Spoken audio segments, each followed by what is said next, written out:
We in the club, man. Oh. Yeah, they hate, but they broke though. They broke though. And when it's time to pop, they have no shit. Good morning, man. Hey, how we doing, man? Comedian André Mulligan, Instagram, Facebook, Twitter. We got to go hard today. I think I've probably been going a little bit lighter on everybody when it comes to what I talk about, when it comes to my production, when it comes to the fact of my topics. And I want to make sure, everyone really kind of follows this. And I want to talk about what we as not only just people, but I want to talk about some Black trauma. I want to talk about some Black pain. I want to talk about problems that exist in the community, but also it stems out from years and years of systematic racism and depression. And we got to figure out what the trauma starts at first. And I tell people, especially when you're a Black man, you need to figure out where your trauma comes from, because that rubs off on other people, and it gets to rubbing off on other people. And a lot of people don't understand that it's a reoccurring thing. Sometimes it is a reoccurring act. And I tend to find where I defend myself real quick when people say things. And a lot of women, I tell y'all have to understand the trigger words. And white people, y'all have to understand the trigger words that will set a Black man in defense mode. And what that means, if you say something that falls outside his character, he's automatically, boom, gonna go to the defense. Like, hey, I didn't do nothing. And it kind of makes it seems like he's lying, but he's not lying. He's scared. He's panicking. He's having an anxiety attack because that pressure and that tension and that stress is coming at him. And the only thing that a lot of people don't understand is that Black men, we're not allowed to have panic attacks. Black men, we're not allowed to really have trauma and panic attacks. And it only stems from this. Let me give you a history, man. And I tell people this, that I can just give you my history. Just a quick, let's do a quick 30-second history. I drowned when I was 4 years old. I was in two major house fires when I was 4 and 5. One burned down my whole apartment. One burned down our whole apartment. The other one, we were in a room, trapped in a room on fire, that I started playing with a lighter. And my mom tried to put the fire out. It burnt her stomach real bad. So I dealt with that trauma. I dealt with the trauma of cop putting a gun to my in the 3rd grade. I had the trauma of a cop putting a gun to my head in the 4th grade. A cop putting a gun to my head in the 6th grade. Me getting stabbed in my ear in the 5th grade. Going to Hazelwood Elementary in Louisville. Me getting shot at in the 7th grade. Officer pulling a gun out on me in the 8th grade. Me getting shot at again. In the 9th grade, a gun being pulled out on me 5 times in the 10th grade. Me getting shot in my head in the 11th grade. Me being arrested for no apparent reason from the ages 8 to from the age 8 to like 12th grade. I was falsely arrested for no apparent reason, just for being Black in the wrong community. Then then my freshman year, I ended up going to University of Tennessee, Chattanooga. I was kidnapped from my friends because I was accused by the Chattanooga Police Department for robbing a bank. And I had a full brown FUBU outfit on, and they thought I was a bank robber and took me from my friends, kidnapped me, rolled me through the bank. You got that trauma.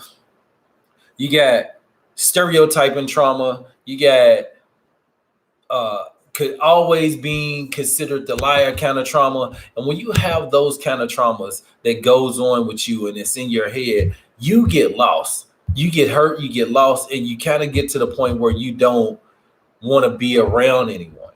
You know what I'm saying? And you don't want to trust anyone. And this is one thing I tell people, yo, man, y'all need to make sure that you continue to get help on yourself, that you continue to understand what is going on with you it's not right. It's not right. And, and I just was thinking about this a second ago, man, because I don't want to be toxic. And it hurts that I don't want to be toxic, because toxic things are always considering you. They're always happening for no apparent reason. They happen. Mine started Friday with Robinhood trading services, where I applied for the margin. I think they told me to apply for the margin or whatever. And anybody don't know what the margin is, basically their money. I have enough money. I'm financially stable, so they applied a margin onto my thing that would not allow me to stop my account. And TD Ameritrade did it, and also they did it, but I have money in my account. They're not taking my money to buy stock. They're using their money to buy stock, and then they're charging me when I have that money in my account. It's a weird fucking scenario. And I was talking to people on Friday, because I noticed that TD Ameritrade runs behind the regular market. A lot of people don't know that, but TD Ameritrade, you're looking at TD Ameritrade and you're putting in for stocks. And if you go to Yahoo Finances, you go to Robinhood, you go to any other app or anything like that, it shows a total different price. So with Robinhood, accurate price, Yahoo Finances, accurate price, but TD Ameritrade is showing a total different price than's supposed to be on there.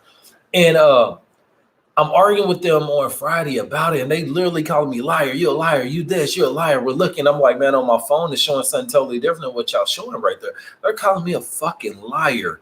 Everything. I'm talking about disrespecting me, hung up the phone on me. I was on the phone for like 6 hours. I was so behind.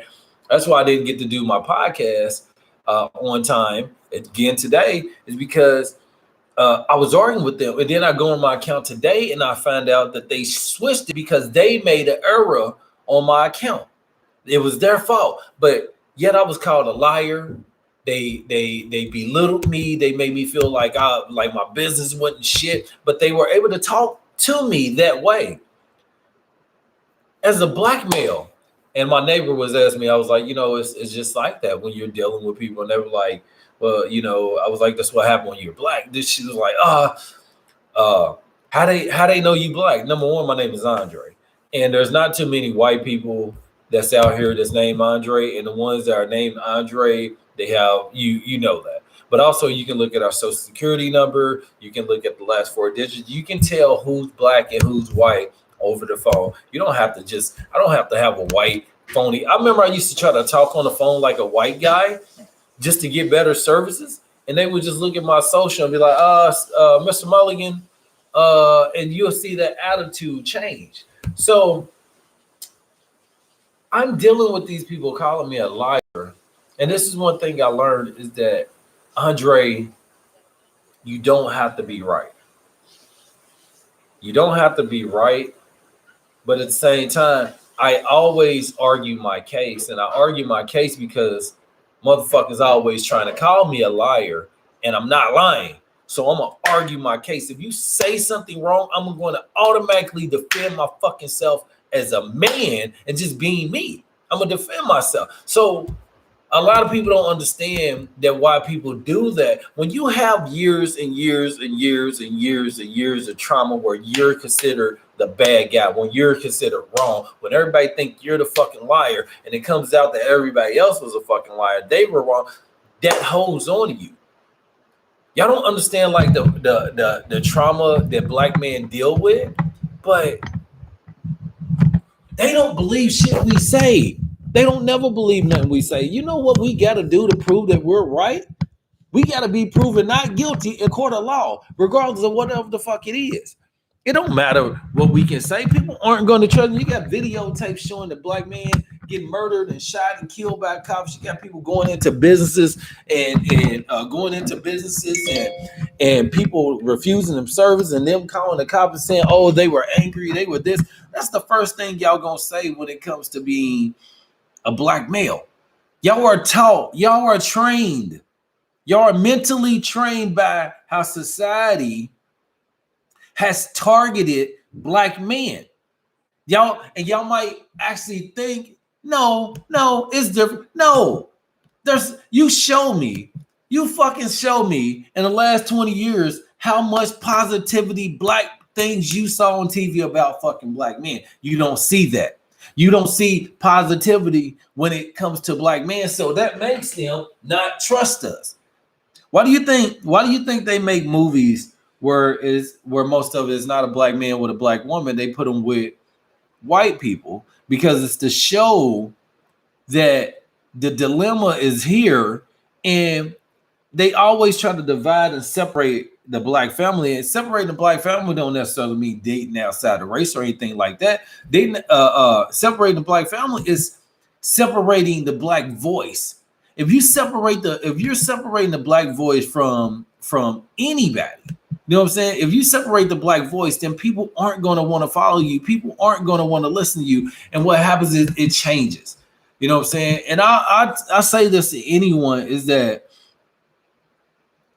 I'm fucking sick of it, dog. I'm sick of it. It's like y'all want a nigga adapt to what y'all want a nigga to adapt to, when most of you motherfuckers are wrong anyway. You know what I'm saying? Most of you motherfuckers are wrong. Most of you motherfuckers be lying. Y'all do the same shit. Y'all do the same old lying shit. But you know, son, as soon as you start talking to a black man, it's automatically he's lying. As soon as you talk to him, he only have to get a few words out, he's lying. But let alone, y'all don't trust man. Not just black man. Y'all don't trust man. Most of the time, you don't believe what a man is saying. If a man says it, I had a lady tell me this the other day. She said if a woman says that a man raped her or touched her or did anything inappropriate, anything, she believes the woman. She said that off top. But you know something? Most of y'all are like that. Most of y'all are like that. If your mama came to you talking about some man touched her and did this, you're going to believe your mama. You ain't going to all of a sudden just say, oh, my mama's lying, right? Y'all ain't going to say, oh, mama's lying. Mama wouldn't do that. You know, mama ain't nobody going to do that. You going to say, no, mama, I believe you. Whatever you saying is the truth. Whatever you saying is the truth. And they're a fucking liar. And it's innocent until proven guilty everywhere else besides you being a man. But also besides that, it's a black man. So if y'all want to look at it, how is it that Bill Cosby went to jail before Harvey Weinstein? Right? How is it that Bill Cosby went to jail before Harvey Weinstein for the same fucking crime? For the same crime. But the only sad part about the Weinstein thing is it was within the last 10 years. The Bill Cosby thing was 30, 40, 20, 50 years down the road. So how is this nigga in jail before this nigga in jail? And I tell you this, Harvey Weinstein made more millionaires and billionaires with his dick than Bill Cosby did with his dick. Why ain't they putting this man in jail first? And I'm not condoning rape. What I'm condoning is the fact that rape is rape. Right? But why is it that the black man goes in first? Why is he made the example of? But also at the same time, if y'all didn't believe him, y'all definitely not going to believe any other man. Y'all didn't believe Trayvon Martin. Y'all didn't believe George Floyd. Y'all didn't even believe Breonna Taylor's boyfriend, who was in the house when the cops came in and shot at this nigga and his girl. Y'all didn't even believe this man. They were never going to believe him. How do y'all think we feel as black men knowing that you're never going to listen to us? And I'm sick of that, dude. I'm so over it. I'm so over it. It's disgusting. I shouldn't fucking always keep waking up, getting into a fucking argument, having trauma, having PTSD, feeling like I'm the fucking victim, feeling like I don't fucking feel appreciated as a fucking human being. Y'all, some of y'all don't understand that it's not only just man, but when you talk about what man go through, but then shit, look at the catalyst, look at the worst of the man.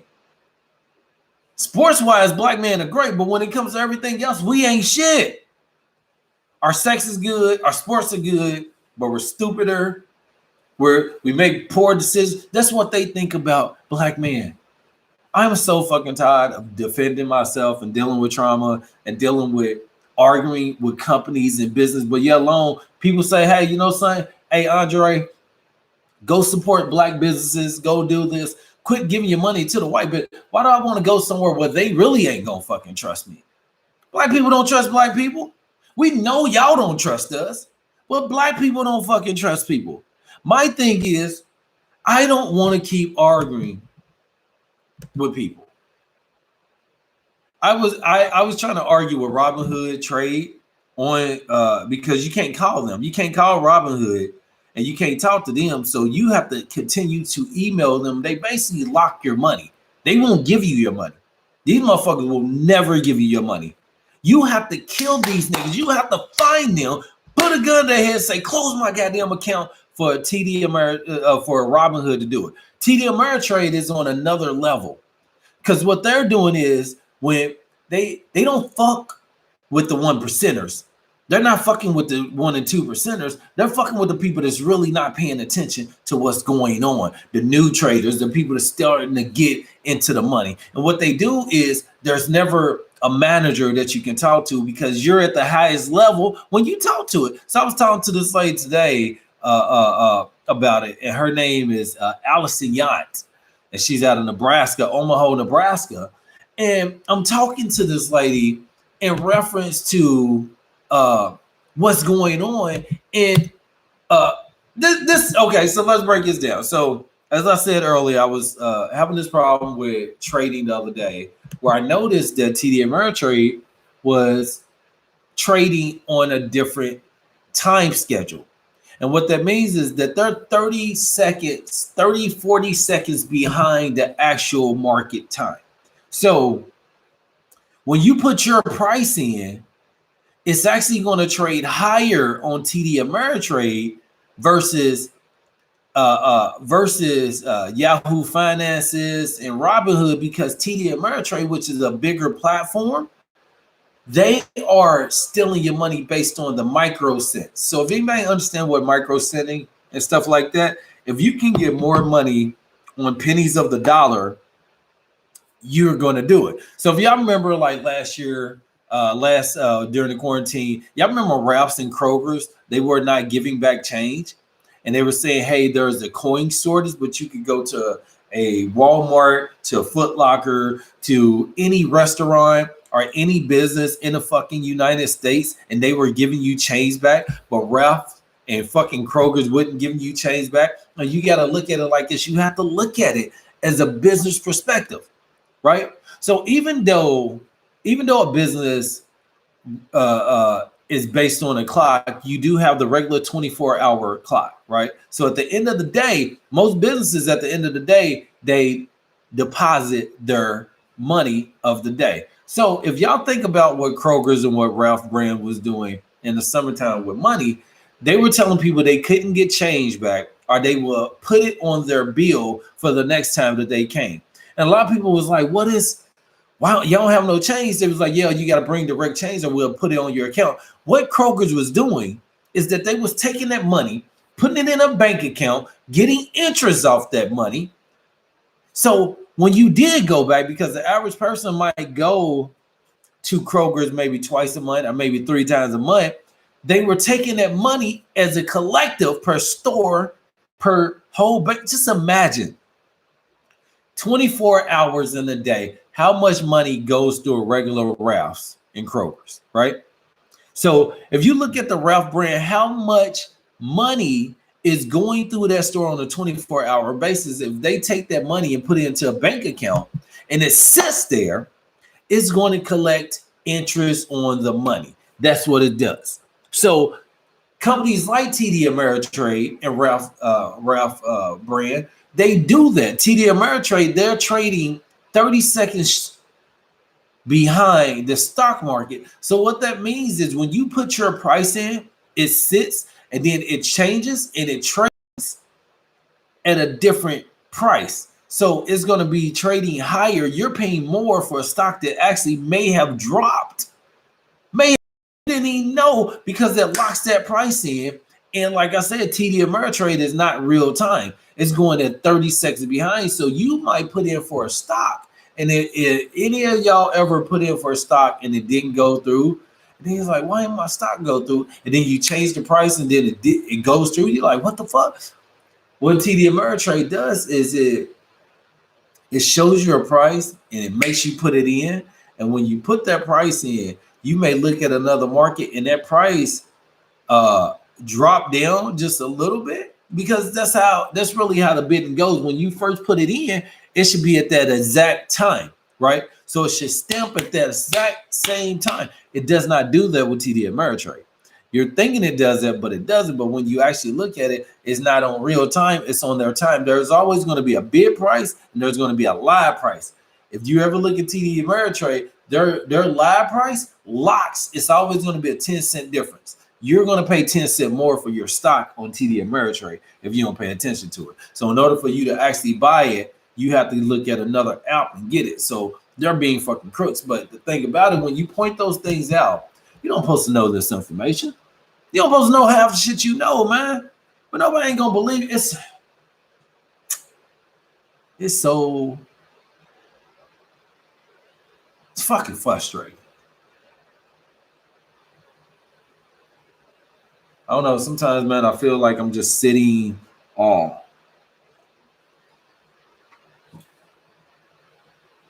Sometimes I'll be sitting thinking like, dude, is being right even worth it?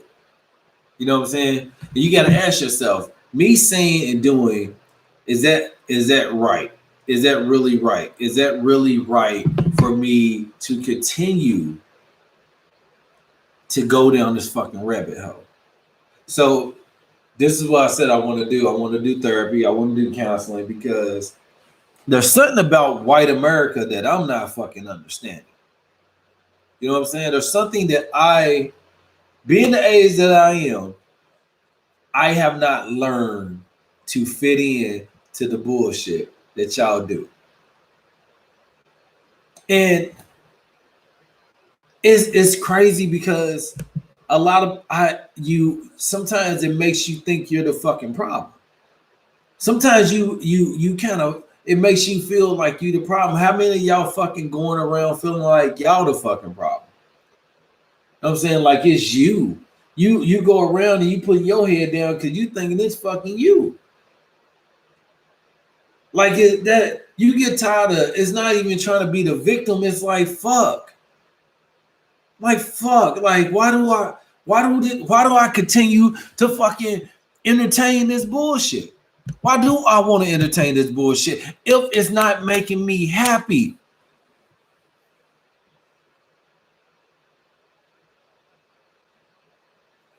They want you to smile, man.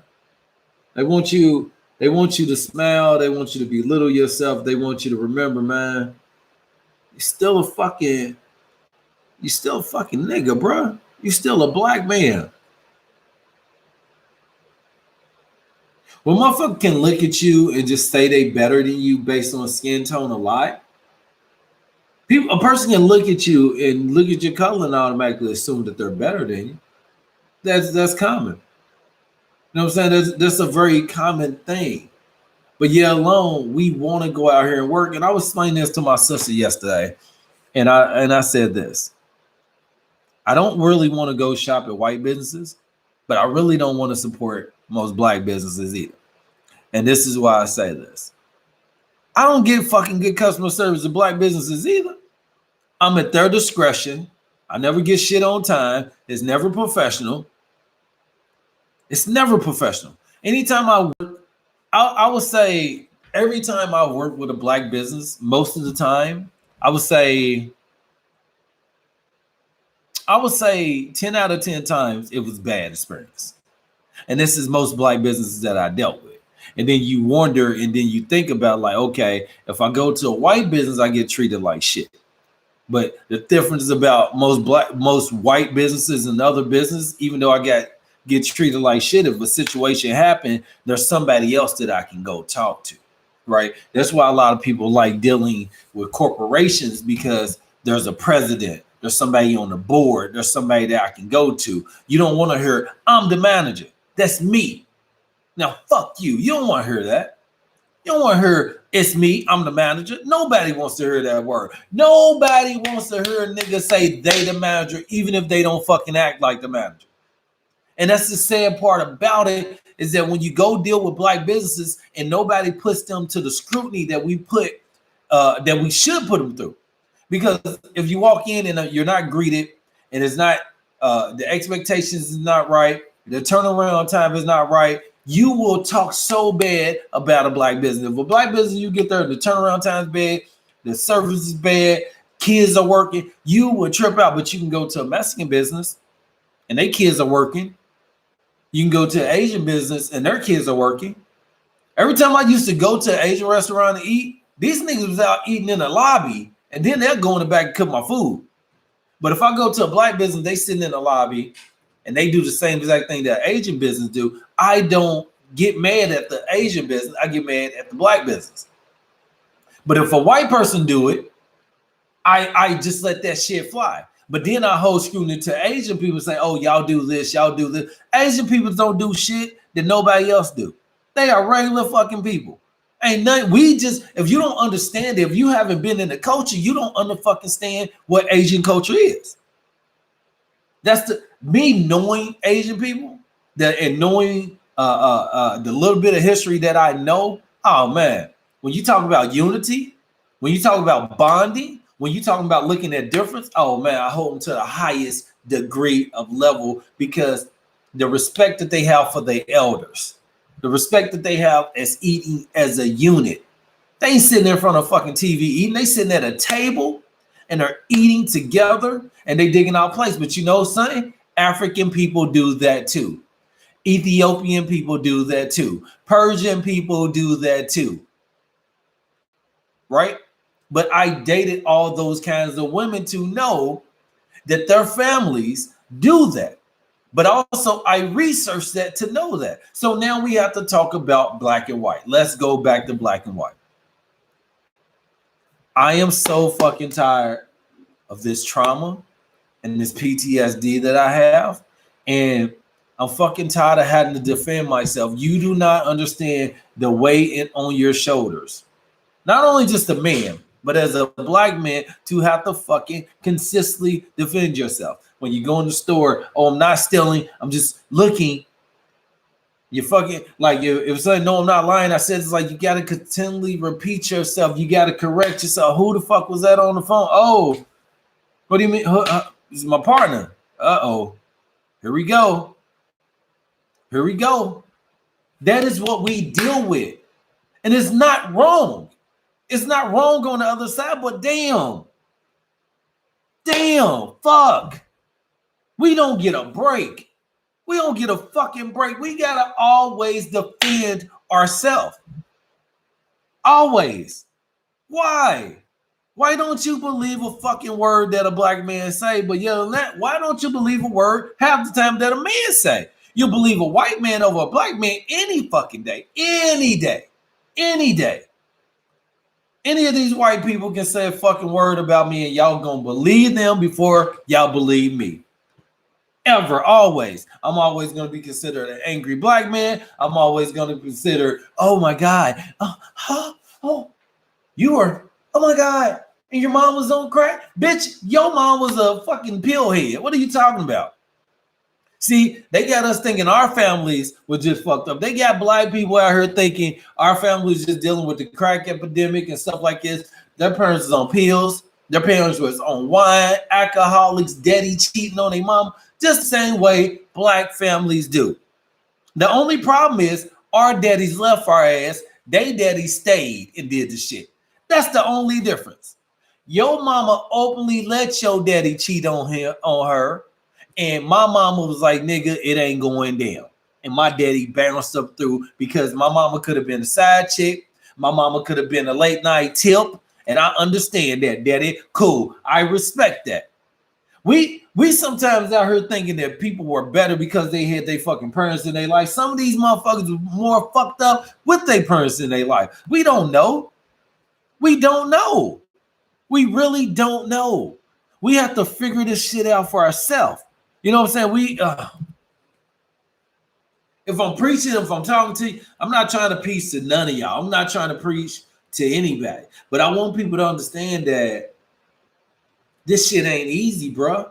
It's not good. It's not good energy. It's not good for your heart. It's not good for your life. It's not good for your livelihood. Nigga, I feel fucking every day like, nigga, I can have a fucking stroke. I feel every fucking day that I can have a fucking, like, I'm always having panic attacks. I'm always having panic attacks. Why am I always having panic attacks? Why? Because I am fucking scared of what can happen to me in America. I'm scared of what can happen to me in life. I'm scared of what can happen to me in my relationship. I look at it like this. Nobody is ever going to trust my black ass. Nobody. No one's ever going to believe a word that I say. And it don't matter what I do. It don't matter how many eggshells I walk on. I can't prove to none of you motherfuckers that me as a black man that you can believe a word that I say before the proof comes out. That's crazy. That's crazy. Niggas gotta have defense teams in a fucking house. Niggas gotta have defense teams when they call a business. Why is that? Why is it that my customer service experience is not like everybody else's? But at the same time, why is it that I have the same story that every other black man has when it comes to businesses, when it comes to police, when it comes to dealing with fucking women? Why are we all on the same fucking plat?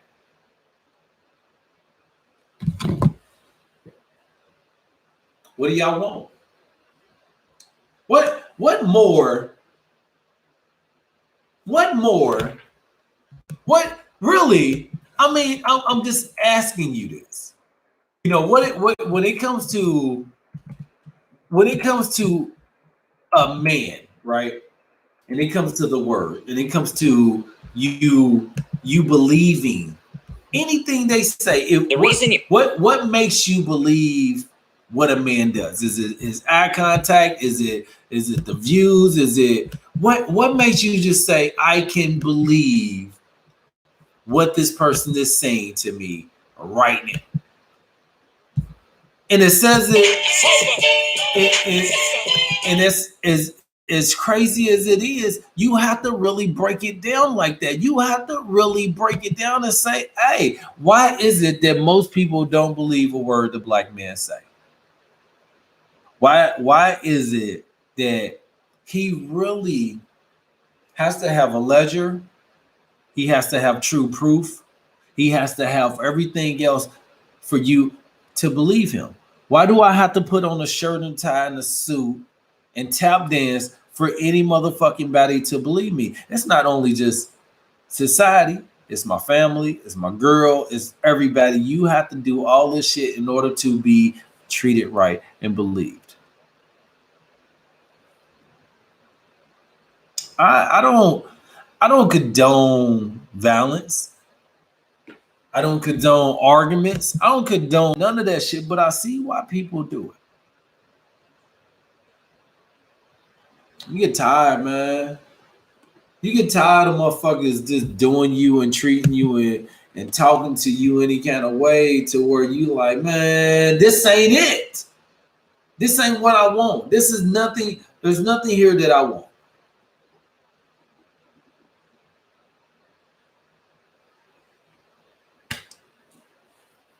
This is trauma, yo.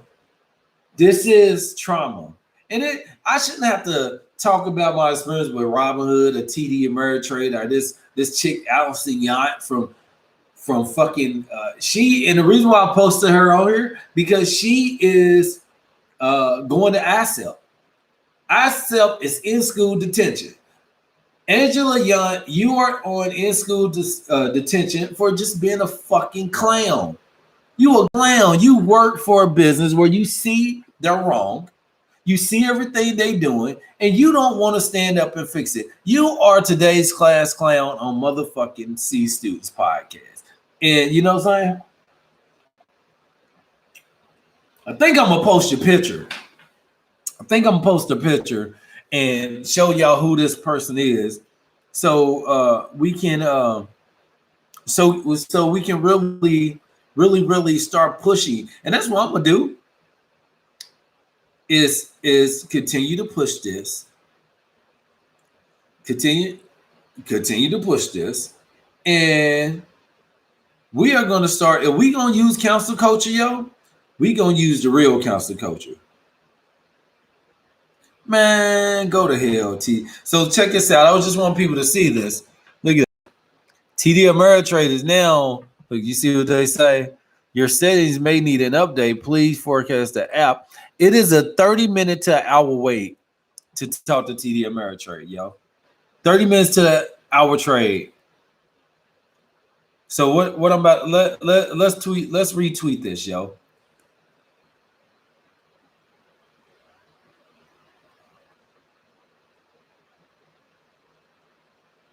Hold on. Why? So I can wait 30 minutes to 7 hours, 5 hours for you to talk to me like trash and continue to rob me. Hold on. And rob me? Hold on. Rob me. So I'm typing this to TD Ameritrade. Rob me.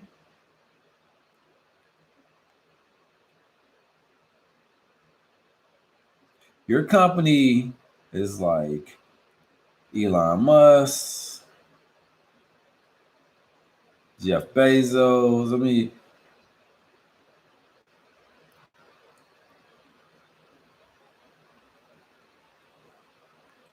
monsters that rape the workers. Trash bag. All right, so I'm putting this anger out. I'm letting y'all know I'm writing this shit down. Look, so I'm writing this down so I can go follow me on André Mulligan on my TD Ameritrade. I mean, not my TD Ameritrade. Follow my André Mulligan and follow my my Twitter and follow my Facebook, my Instagram. But I'm talking about these trash bags. Hold on. Why do I hold on shit? Why do I want to call so I can wait for 30 minutes to 5 hours for you to talk to me like I'm trash. It's like you are monsters and you rape the workers trash bags. Shit. All right, so I'm gonna tag Charlemagne the guy. I'm gonna tag Yahoo Finance. I'm gonna tag TD Ameritrade. Hold on. TD Ameritrade. Let's tag Robinhood. I'm taking all you motherfuckers, you bitches. I'm taking all you motherfuckers. All of it. Oh yeah, we about to tag everybody. Let's take everybody. So I'm doing this, yo. I'm about to go ape shit on TD Ameritrade and all these finances.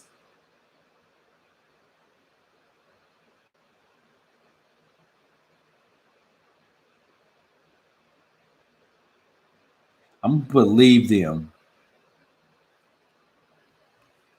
So we starting some shit today. If y'all wanna go there, if y'all want to continue, I'm telling you, man, I'm not gonna continue to spend my money, talk business with you, motherfucker. I'm done. I am done. All right, then. Thank you, man. This is C-Suits Podcast, Instagram, Facebook, Twitter. I gotta get out of here because I'm running behind. I'm supposed to be gone. Look, I'm done with the shit. Follow me, share this, tweet this, everything else. We out. Boom.